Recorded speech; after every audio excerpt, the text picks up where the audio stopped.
శ్రీ పొట్టి శ్రీరాములు నెల్లూరు జిల్లా ఉలవపాడు మండలంలోని కరేడు ప్రాంతంలో సోలార్ ప్యానెల్ తయారీ పరిశ్రమ ఏర్పాటుపై అన్నదాతలు భయంతరం అభ్యంతరం చెప్తున్నారు.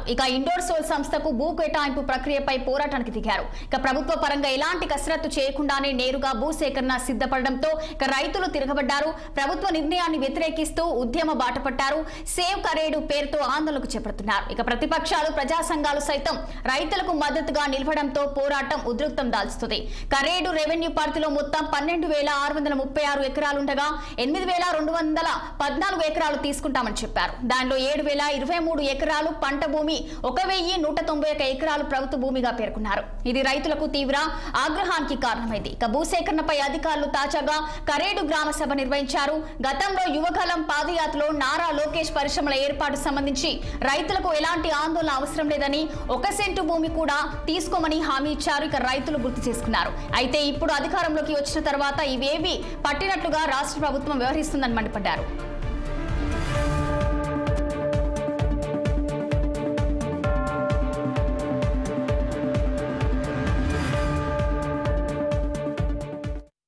శంకర్ రాజేంద్ర ప్రసాద్, నేను all India lawyers union national executive president, member of bar council of state of Andhra Pradesh. నేను న్యాయవాదిగా ప్రాక్టీస్ చేస్తాను. కరేడు రైతులు అది గత వారం కలిసి ఇక్కడ ప్రభుత్వం భూ సేకరణకి ప్రతిపాదన చేసిందని, 8,458 ఎకరాల భూమిని సేకరించబోతున్నామని చెప్పి నోటిఫికేషన్ ఇచ్చిందని ఆ విషయాన్ని మా దృష్టికి తీసుకురావడం జరిగింది. ఆల్ ఇండియా లాయర్స్ యూనియన్ తరఫున మేము ఈ గ్రామంలో ప్రత్యక్షంగా పర్యటించి వివరాలు తెలుసుకోవాలనేటువంటి ఉద్దేశంతో మేము ఒక టీంగా ఏర్పడి దాదాపు ఒక 20 మంది న్యాయవాదులు ఇక్కడ రావడం జరిగింది. మా న్యాయవాదులు మొత్తం గ్రామాన్ని పరిశీలించుతూ ప్రజలతో మాట్లాడటం జరిగింది. ఇక్కడ వాతావరణం చూసినప్పుడు ఇవి పంట పొలాలు, సంవత్సరంలో పొరుగుతా కూడా పంటలు పండించే పొలాలు, నీరు సమృద్ధిగా లభ్యమయ్యేటువంటి పొలాలు, వాతావరణం కూడా చాలా మంచి వాతావరణం ఉన్నటువంటి పరిస్థితిని మేము గమనించాం.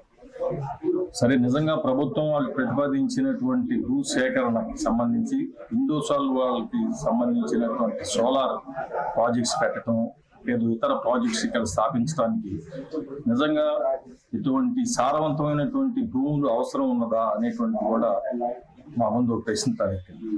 ఇక్కడ నిజంగా సోలార్ ప్రాజెక్టులు అఖిల భారత న్యాయవాదుల సంఘం 5 రాష్ట్ర కార్యదర్శి, హైకోర్టులో ప్రాక్టీషనర్, అడ్వకేట్గా గత 25 ఏళ్ళ నుంచి ప్రాక్టీస్ చేశాను. ఈరోజు మా న్యాయవాదుల బృందం, ముఖ్యంగా all India lawyers union 5 Andhra Pradesh state committee, మా జాతీయ అధ్యక్షులైనటువంటి శ్రీ శంకర్ రాజేంద్ర ప్రసాద్ గారు, 5 రాష్ట్ర ప్రధాన కార్యదర్శి మాధవ్, మరియు 5 వివిధ జిల్లాల నాయకులు ఈ కరేడు భూ సేకరణకు సంబంధించి విడుదల చేసిన నోటిఫికేషన్ గ్రామాలని, అదేవిధంగా హ్యామ్లెట్ గ్రామాలని సందర్శించాం. దగ్గరగా 8-9 హ్యామ్లెట్ గ్రామాలను ఇప్పటి వరకు సందర్శించాం. ఈ మొత్తం పరిశీలించినప్పుడు అనేకమైనటువంటి ప్రాంతాల్లో కాలనీలుగా ఏర్పడినటువంటి ప్రజలు ఒక్కొక్క కాలనీలో ఒక్కొక్క రకంగా వాళ్ళు ఉపాధి పొందుతూ ఉన్నారు. కొంతమంది సముద్రం మీద ఆధారపడి మత్స్యకారులుగా ఉండి చేపలు పట్టుకునేటువంటి వృత్తిని చేపట్టారు. ఆ చేపలు పట్టుకునే సందర్భంలో సెలవు వచ్చినప్పుడు, మధ్యలో బ్రేక్ వచ్చినప్పుడు వ్యవసాయం, కూలి పనులు చేస్తూ ఉన్నారు. ఈ విధంగా మల్టీ డైమెన్షన్ తోటి ఇక్కడ ఉన్నటువంటి రైతులు, కార్మికులు, వ్యవసాయ కార్మికులు వివిధ వృత్తుల్లో ఉన్నారు.